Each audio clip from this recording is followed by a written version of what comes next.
Hello hello hello मेरे प्यारे बच्चों, कैसे हैं आप सभी लोग। आई होप आप सभी लोग बहुत जबरदस्त होंगे। मैं हूं शशांक सिंह राजपूत, आप सभी का स्वागत करता हूं सीवीटी अड्डा 24/7 पर। लगातार बच्चों का बहुत ही ज्यादा डाउट आ रहा था कि सर आखिरकार हम प्रेफरेंस लिस्ट कैसे बनाएं। बच्चों, कुछ दिन पहले मैंने एक बहुत ही अच्छी वीडियो अपलोड करी थी यूट्यूब पे और बहुत सारे बच्चों ने उस वीडियो को बहुत ज्यादा प्यार दिया था। तो एक बार को मैं सबसे पहला काम तो आपको उस वीडियो को दिखाता हूं। अगर इनकेस किसी भी बच्चे ने बेटा नहीं देखा है तो आप लोग यार उसको जरूर देख लेना, ठीक है। हाईली इंपॉर्टेंट वीडियो है। जैसे ही आप लोग सीवीटी अड्डा 24/7 के चैनल पर आते हो बेटा, वो सीएसएस के रिगार्डिंग वो वीडियो है बेसिकली। तो सीवीटी अड्डा जैसे ही आप इस चैनल पर आओगे तो यहां पर आप जैसे ही इसके मेन चैनल पर जाओगे तो मैंने 2-3 दिन पहले सीएसएस के रिगार्डिंग मैंने वीडियोज अपलोड करी थी। तो प्लीज यार उस वीडियो को बेटा सभी लोग जरूर चेकआउट करना। यहां पर जैसे ही आप आओगे तो ये देखो यार, ये वीडियो हाईली इंपॉर्टेंट है उन बच्चों के लिए जो बच्चे सच में जेन्युइनली इस बार दिल्ली यूनिवर्सिटी की काउंसलिंग करवा रहे हैं। क्योंकि आप बेटा जब काउंसलिंग करवाते हो तो आपको सीएसएस पोर्टल के थ्रू ही आपकी काउंसलिंग होती है। अब इस वीडियो में कई सारे बच्चों ने वीडियो के नीचे कमेंट करा है कि सर आखिरकार प्रेफरेंस लिस्ट को कैसे बनाना है, प्रेफरेंस लिस्ट को कैसे बनाना है, एक बार आप डिटेल में समझा दीजिए। तो बच्चों, आज इस वीडियो को मैं लेके आया हूं सो दैट आप अच्छी तरीके से समझ सकना कि आखिरकार प्रेफरेंस लिस्ट को बनाना कैसे होता है, उनमें किन किन बातों का हमें विशेष ध्यान रखना होता है। अब जरा डिटेल में 1 बाय 1 एक एक चीजों के बारे में यार चर्चा करते हैं कि आखिरकार प्रेफरेंस लिस्ट में कैसे बनाना होता है। अब यहां पर सबसे एक बेसिक सा सवाल है कि आखिरकार आपको किसे प्रायोरिटी देनी चाहिए। आपको अपने कोर्स को प्रायोरिटी देनी चाहिए या अपने कॉलेज को प्रायोरिटी देनी चाहिए। अभी आपको समझ नहीं आ रहा होगा, लेकिन इस सेशन में बेटा मैं आपको अच्छी तरीके से समझाने वाला हूं, A to Z एकदम अच्छी तरीके से सबको सुनते चलना।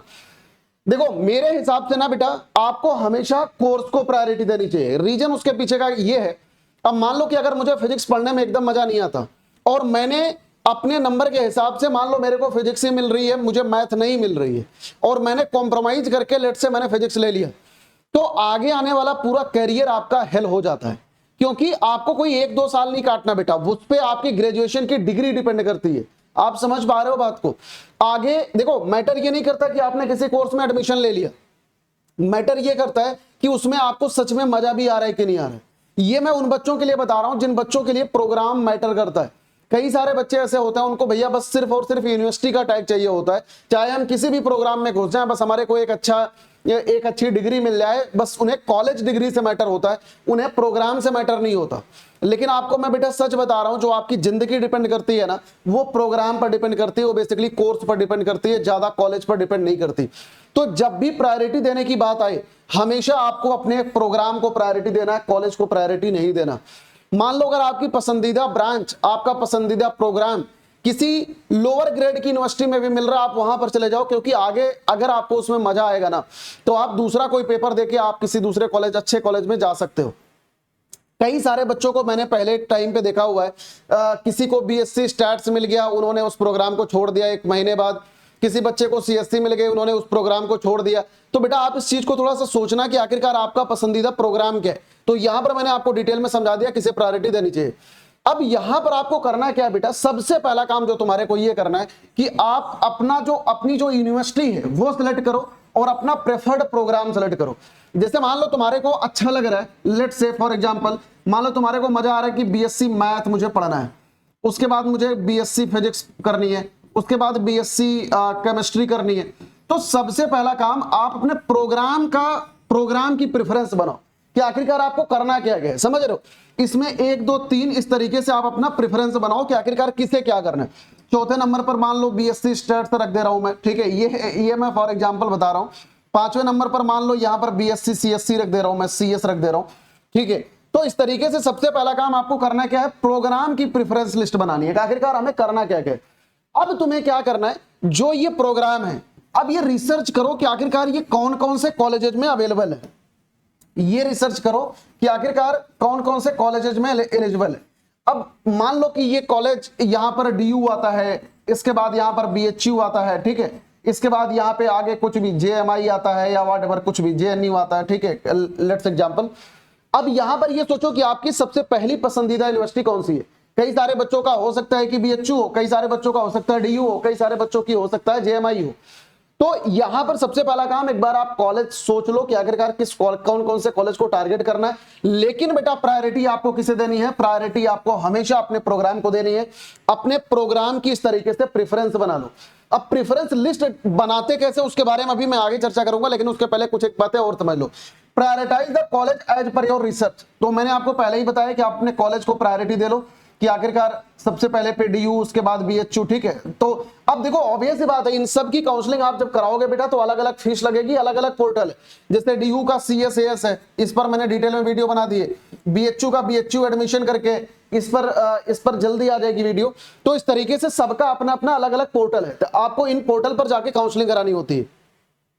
अब इसके अलावा देखो, make a list of preference list of choice filling. अब होगा क्या कि हर एक जगह पर ना आपको चॉइस फिलिंग करनी होती है बेटा, प्रेफरेंस की।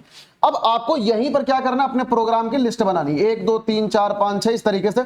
यार हार्डली देखो किसी भी बच्चे को ना बेटा, हार्डली 8-10 प्रोग्राम से ज्यादा नहीं मन करता। अब मान लो मैं ही हूं, अब मुझे मैथ पसंद है तो यार ऑब्वियस सी बात है, मैथमेटिकल ब्रांच ऊपर रखूंगा। ज्यादा से ज्यादा कॉम्प्रोमाइज कर सकता हूं तो फिजिक्स और केमिस्ट्री ले लूंगा, लेकिन ये नहीं कि मैं पॉल साइंस लेने चला जाऊंगा या हिस्ट्री ऑनर्स लेने चला जाऊंगा। तो ये चीज आप लोग समझना थोड़ा सा। अगर मान लो आप ह्यूमैनिटीज के बच्चे हो तो ऑब्वियस सी बात है बेटा, फिजिक्स और मतलब पॉलिटिकल साइंस ऑनर्स करना है, ज्योग्राफी ऑनर्स करना है, कि कौन सा ऑनर्स करना है, उसकी लिस्ट बना लेना। ऑब्वियस सी बात है कि ह्यूमैनिटीज वाले बच्चे साइंस में तो जाएंगे नहीं, तो ये इतना भी कॉम्प्लिकेटेड नहीं है। कुल मिला के आपको जो जो पसंद है आप उसको ऊपर रखो, जो नहीं पसंद है वो प्रोग्राम नीचे रख लो, इस तरीके से।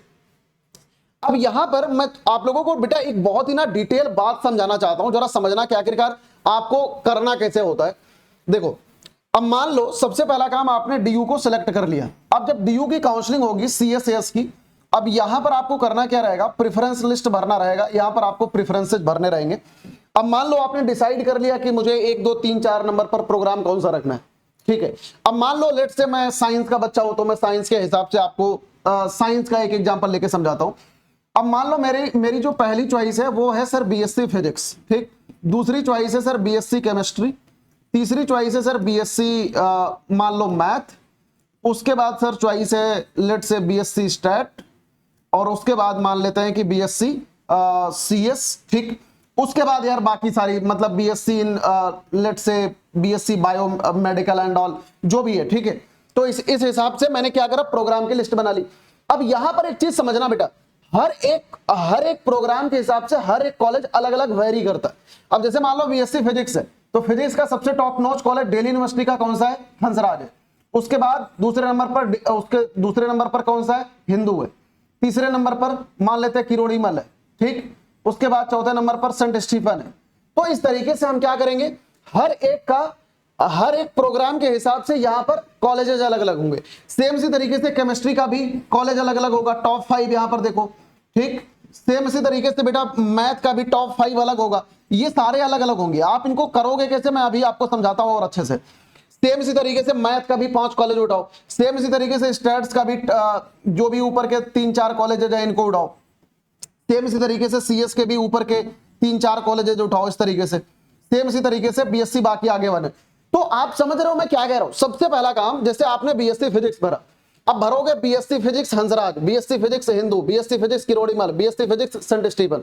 सेम इसी तरीके से केमिस्ट्री का BSc chemistry this one, BSc chemistry this one, BSc chemistry this one. तो कुल मिला के आपको करना क्या है ना, आपको इन कॉलेजेस को 3 पार्टों में डिवाइड कर देना। एक तो आपको करना है हाई प्रायोरिटी, ठीक। दूसरा करना है मीडियम प्रायोरिटी, और तीसरा करना है बेटा लो प्रायोरिटी। अब मान लो यहां पर ये जो टॉप 5 हैं, सबके टॉप 5 आप ऊपर रखो, मतलब कि सबके टॉप 5 आप हाई प्रायोरिटी पे रखो। फिर उसके बाद जो 5 नंबर के बाद हैं मीडियम वालों को उसके बाद रखो। फिर उसके बाद लो प्रायोरिटी वाले को रखो। समझ रहे हो आप बात को। तो सबसे पहला काम, आप प्रोग्राम डिसाइड करो कि आखिरकार कौन कौन से प्रोग्राम में जाना है। उसके बाद हर प्रोग्राम के हिसाब से कॉलेज की लिस्ट बना लो कि कौन कौन सा कॉलेज अच्छा है, सबसे पहले कौन सा अच्छा है, फिर कौन सा अच्छा है, फिर कौन सा अच्छा है। इस तरीके से सबकी लिस्ट बना लो। जब लिस्ट बनाओगे इनमें कैटेगराइज कर दो कि ये मेरे हिसाब से हाई प्रायोरिटी है। उसके बाद मान लो ये 5वें नंबर पर लेट से रामजस है, 6ठे नंबर पर दौलत राम है, ठीक है। तो इस तरीके से इनको मीडियम प्रायोरिटी, उसके बाद लो प्रायोरिटी। अब जब आप प्रेफरेंस लिस्ट भरोगे तो हर एक प्रोग्राम का जो हाई प्रायोरिटी है उसको पहले भरो, फिर हर एक प्रोग्राम का जो मीडियम प्रायोरिटी है उसको भरो, फिर हर एक प्रोग्राम का जो लो प्रायोरिटी वाले कॉलेजेस हैं उनको भरोगे। तो बेटा इस तरीके से आपको प्रेफरेंस लिस्ट बनानी होती है। अब मैं यहां पर आपको एक डेमो बताता हूं कि आखिरकार कैसे क्या सीन होता है। यहां पर हमारा एक पोर्टल है जो कि हम लोग आपको प्रोवाइड कर देंगे बेटा। इसको आपको करना क्या है, सिंपली आप यहां पर आते हो, अपना नाम, application number, date of birth, registered mobile number, registered email ID आप भरते हो। जब इसमें बेटा आप यहां पर सबमिट करोगे, अभी मेरे पास किसी बच्चे का डेटा नहीं है तो मैं इसको भर के नहीं दिखा रहा हूं, मेरे पास लास्ट ईयर का पड़ा हुआ है तो मैं आपको उसको शो करता हूं। देखो अब यहां पर मैंने एक प्रेफरेंस लिस्ट जनरेट करी हुई है उसी पोर्टल से, ये आपको मिल जाएगा, डोंट वरी, एकदम बेफिक्र रहो। अब यहां पर मैंने डेमो के तौर पर सबसे पहला जो प्रोग्राम की प्रायोरिटी है मैंने रखा है बीकॉम ऑनर्स, ठीक है। उसके बाद मैंने यहां पर रखा है बीकॉम ऑनर्स, सबसे पहले तो इकोनॉमिक्स रखा हुआ है, उसके बाद यहां पर देखते हैं, उसके बाद बीएससी मैथमेटिक्स रखा हुआ है, ठीक है। उसके बाद बीएससी स्टैटिस्टिक्स रखा हुआ है, उसके बाद यहां पर BA programme commerce plus economics ये रखा हुआ है, उसके बाद बीकॉम ऑनर्स, ठीक है। तो कुल मिला के मैंने यहां पर 4 प्रोग्राम लिए हुए हैं। अब यहां पर देखो ये प्रेफरेंस लिस्ट बनी कैसे। अब बीकॉम ऑनर्स का सबसे नंबर 1 का कॉलेज है Shri Ram college of commerce, तो ये हाई प्रायोरिटी पर सबसे पहले। बीकॉम ऑनर्स हिंदू कॉलेज दूसरे नंबर पर, बीकॉम ऑनर्स तीसरे पर एलएसआर, बीकॉम ऑनर्स चौथे पर हंसराज, बीकॉम ऑनर्स पांचवें पर Ramjas, BCom honours saint Venkateswara, उसके बाद ये हाई प्रायोरिटी। तो आप देख रहे हो सबसे पहले प्रोग्राम की हाई प्रायोरिटी सबसे पहले रखी है बी, उसके बाद बीए इकोनॉमिक्स आ गया, ये मेरी दूसरी प्रायोरिटी थी प्रोग्राम की। अब बीए इकोनॉमिक्स की high priority Shri Ram college of commerce सबसे पहले पर, दूसरे पर सेंट स्टीफन, तीसरे पर हिंदू, चौथे पर हंसराज, पांचवें पर एलएसआर, छठे पर मिरांडा हाउस, सातवें पर किरोड़ीमल। ये देख रहे हो आप, इकोनॉमिक्स के सारे high priority college north campus के ऊपर है। रामजस, उसके बाद BA economics saint Venkateswara high priority पर, इकोनॉमिक्स ये देखो। तो आप ये समझ पा रहे हो बेटा। उसके बाद गुरु गोविंद तेग बहादुर खालसा, ये हाई प्रायोरिटी का सबसे ऊपर है। तो इस तरीके से आपको करना है। अब यहां पर देखो मैथमेटिक्स आ गई, मैथमेटिक्स मेरा तीसरी प्रायोरिटी प्रोग्राम में था, तो यहां पर तीसरी प्रायोरिटी प्रोग्राम के सारे हाई वाले कॉलेजेस देखो ऊपर है। सबसे पहले Hansraj, Hindu, Miranda House, saint Stephen, ठीक है, किरोड़ीमल, एलएसआर। अब यार ऑब्वियस सी बात है, ये जो बच्चियां होंगी एलएसआर वगैरह में, यहां पर कोई ऑब्वियस सी बात है बॉयज बच्चा नहीं भरेगा, यहां पर हिंदू एलएस, ठीक है। तो इस हिसाब से ये देखो। अब उसके बाद देखो स्टैटिस्टिक्स की सारी हाई प्रायोरिटी वाले कॉलेज सबसे ऊपर आ गए। अब यहां से देखो चालू हुआ है मीडियम प्रायोरिटी, यहां पर देखो दोबारा फिर से बीकॉम ऑनर्स की मीडियम प्रायोरिटी चालू हुई, ठीक है। तो बेटा इस तरीके से आपको अपनी प्रायोरिटी बनानी होती है।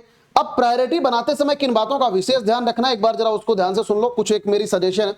सबसे पहली बात ये होती है, यहां पर बेटा जो पहली चॉइस है ना, फर्स्ट चॉइस, ये बहुत इंपॉर्टेंट है, इसको अच्छे से फिल करना, क्योंकि जरा सी गलती हुई तो चेंज नहीं हो सकता। क्योंकि जब आप प्रेफरेंस को सबमिट कर देते हो ना बेटा, तो वो जब सीएस आपकी चॉइस को देखता है, जो सबसे पहले पहली वाली चॉइस देखेगा, वो देखेगा कि उस कॉलेज में कट ऑफ के हिसाब से वो आपकी मैच कर रही है कि नहीं, और मैच कर गई तो आपको सबसे पहली चॉइस अलॉट कर देगा। और मान लो गलती से पहली चॉइस पर अगर आपने ऐसा कोई कॉलेज भर दिया है जो आपको पसंद नहीं है, तो दोबारा आप उसको अपग्रेड भी नहीं कर सकते किसी भी कीमत पे, दोबारा आप चेंज भी नहीं कर सकते। आपको या तो उसको एक्सेप्ट करना पड़ेगा या तो आप सीएसए से बाहर हो जाओगे। तो प्लीज आप यहां पर पहली प्रायोरिटी ध्यान से रखना। ऊपर के प्रेफरेंसेज ऐसे रखना चाहिए जो मिले तो डायरेक्ट हम मिठाई बांटे, समझ रहे हो, मतलब ऊपर के प्रेफरेंसेज ऐसे रखो जो मिल गया तो भाई हम बस खुशियां मनाएं।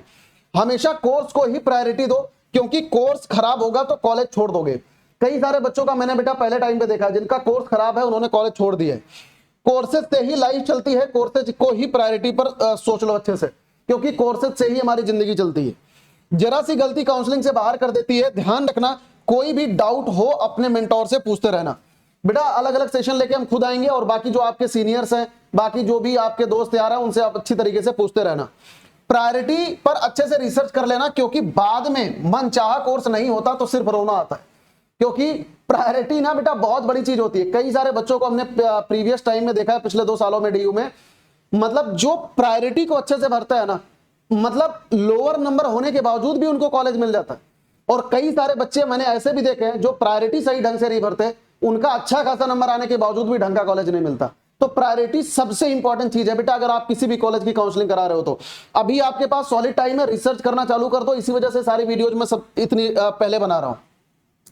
प्रेफरेंसेज बनाते समय एनआईआरएफ रैंकिंग के अकॉर्डिंग मत सोचना, एनआईआरएफ रैंकिंग प्रेफरेंस पर इफेक्ट डालेगी।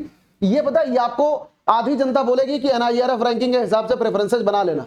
मैं तुम्हें कह रहा हूं मत बनाना। रीजन उसके पीछे का ये है, क्योंकि हर एक कॉलेज का हर एक प्रोग्राम अच्छा नहीं होता बेटा, समझ रहे हो। तो किस कॉलेज का कौन सा प्रोग्राम अच्छा है, आपको उसके हिसाब से सोचना है, ठीक है। NIRF रैंकिंग तो एक रैंकिंग है, वो किस बेसिस पे बनती है वो मुझे आज तक आइडिया नहीं लगा। तो NIRF रैंकिंग कोई ये बहुत बड़ा 30 मार खां वाली चीज नहीं है। NIRF रैंकिंग आप देखोगे तो मिरांडा हाउस नंबर 1 पर है DU में, लेकिन हकीकत ये नहीं है, हर एक प्रोग्राम में मिरांडा हाउस नंबर 1 पर नहीं है। तो आप इस बात को थोड़ा सा गहराई से समझना, मैंने इसी वजह से पॉइंट लिखा हुआ है। न्यूज के डेटा से प्रेफरेंसेज लिस्ट मत बनाना, सबकी प्रेफरेंसेज अलग अलग होती है, डोंट कॉपी अदर्स। कई सारे लोग ना आपको ज्ञान दे रहे होंगे कि भैया ये सबसे पहले भर दे, वो सबसे पहले भर दे, दुनिया भर के इधर उधर नौटंकी। बेटा आप खुद से रिसर्च करना, आप अपने मेंटोर की ही बात मानना, आप किसी दूसरे की बात मत मानना। क्योंकि भाई मान लो मेरे को पॉलिटिकल साइंस नहीं पसंद है, जिस बंदे को पॉलिटिकल साइंस पसंद होगी तो वो अपने हिसाब से ज्ञान देगा। यहां पर हर एक बच्चा इंडिविजुअल अलग अलग है बेटा, और जब हर कोई अलग अलग है तो भाई हर किसी की चॉइस अलग है, तो आप दूसरों को कॉपी नहीं कर सकते बेटा प्रेफरेंसेज में। तो आप प्रेफरेंसेज को हमेशा अपने हिसाब से ही बनाना। प्रेफरेंसेज को डालते टाइम कोर्स की फीस भी चेक कर लेना, पता लगे बाद में फीस अफोर्डेबल नहीं लगी तो मेहनत दोनों बर्बाद हो जाएगी, टाइम और मेहनत दोनों। बेटा पिछले 2 सालों में मैंने इस कम से कम मेरे पास 10 से 20 बच्चे इस कैटेगरी के होंगे जिन्होंने DU को इस वजह से छोड़ दिया क्योंकि उस कोर्स की फीस बहुत ज्यादा थी। आपको पता है DU में हर एक कॉलेज की फीस लगभग 30 से 40 हजार रुपए, ये वेरी करती है प्रोग्राम के ऊपर। तो अभी तुम्हारे पास सॉलिड टाइम है, एक बार देख लो कि जो जो प्रोग्राम सोच रहे हो कहीं ऐसा तो नहीं है कि लोन लेके हमें पढ़ाना पड़ रहा है। देखो बेटा मेरी कभी भी ये सजेशन नहीं होता कि आप BSc और BA लोन के हिसाब से करो, अपने घर वालों को आपको तोड़ना नहीं है, क्योंकि अल्टीमेटली हम करने जा रहे हैं BSc और BA। आप बाद में जाके EMI भी नहीं भर पाओगे क्योंकि आफ्टर 3 ईयर 4 ईयर इतना बर्डन आ जाएगा जिसकी हद नहीं है। तो अपने घर वालों को ना कभी ऐसे कर्ज में डालना नहीं चाहिए। मेरी ये पर्सनल सलाह आप सभी बच्चों को है, यहां पर जितना भी बच्चा होगा हर किसी की फाइनेंशियल कंडीशन अलग अलग होगी। भैया एक बार जो भी प्रोग्राम आप सोच रहे हो बेटा एक बार उसकी कॉलेज फीस देख लो। अगर आपको कॉलेज फीस पर भी वीडियो चाहिए मुझे नीचे कमेंट सेक्शन के अंदर बता के चले जाना, मैं उस पर भी एक वीडियो लेके आ जाऊंगा डिटेल में अच्छी तरीके से हर एक कॉलेज की फीस पर।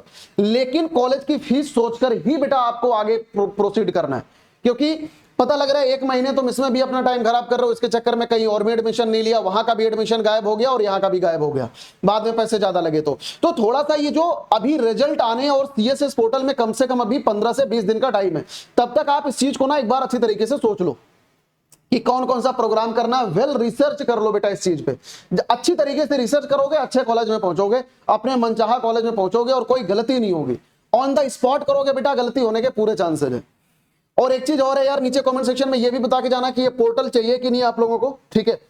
ये जो प्रेफरेंस लिस्ट का पोर्टल हमने लास्ट ईयर इसको डिजाइन किया था, मतलब लाखों बच्चों को इससे हेल्प मिला था। अगर आप सभी लोगों को चाहिए तो मुझे नीचे कमेंट सेक्शन में बताना। इस बार अपग्रेडेड पोर्टल हम लोग आपको बनवा के दे देंगे, हालांकि इसमें टाइम लगेगा कम से कम 10-15 दिन का, लेकिन अगर चाहिए तो नीचे कमेंट सेक्शन के अंदर जरूर बता के जाना। अब यहां पर कुछ एक बातें मैंने आपको सारी बातें डिटेल में समझा दी है। स्टिल अगर आपको कोई भी डाउट है तो आप मेरी ईमेल आईडी पर लिख के भेज सकते हो, ठीक है। मेरी ईमेल आईडी ये रही। लेकिन बेटा लिखते समय अगर आप कोई भी चीज पूछ रहे हो ना, आप अपना नाम, कॉन्टैक्ट नंबर, एक्सपेक्टेड स्कोर जो है CVT का, कैटेगरी और डाउट जो आपका है वो डिटेल में लिख के भेजना। क्योंकि कई सारे बच्चे कैटेगरी नहीं लिखते और बोलते हैं सर 500 नंबर पर BSc मैथमेटिक्स मिल जाएगी क्या। अब जनरल कैटेगरी में नहीं मिलेगी और हो सकता है और SC ST में मिल जाएगी, EWS में थोड़े मोड़े चांसेज हैं। तो इस तरीके से बेटा हर एक चीज ना वेरी कर जाता है, जरा सा इनमें एक भी चीज आपका चेंज हुआ तो तुरंत चीजें वेरी कर जाती है। तो आप इतनी चीजों को लिख के जरूर ईमेल करना, क्योंकि इतनी चीजें नहीं लिखोगे तो मैं खुद आपको नहीं समझ पाऊंगा। तो आई होप यार आप सभी बच्चों को वीडियो पसंद आई होगी। अगर वीडियो पसंद आई है तो वीडियो को लाइक करना, वीडियो के नीचे कमेंट करके जरूर बताना कि सेशन अच्छा लगा कि नहीं। और अगर कोई भी डाउट आ रहा है काउंसलिंग के रिगार्डिंग या किसी भी चीज के रिगार्डिंग तो वीडियो के नीचे कमेंट करके जरूर जाना। आई होप आपको समझ आया होगा। Thank you so much watching this session. God bless you all सभी मेरे बच्चों को। बाय बाय, टेक केयर बेटा, ऑल द बेस्ट।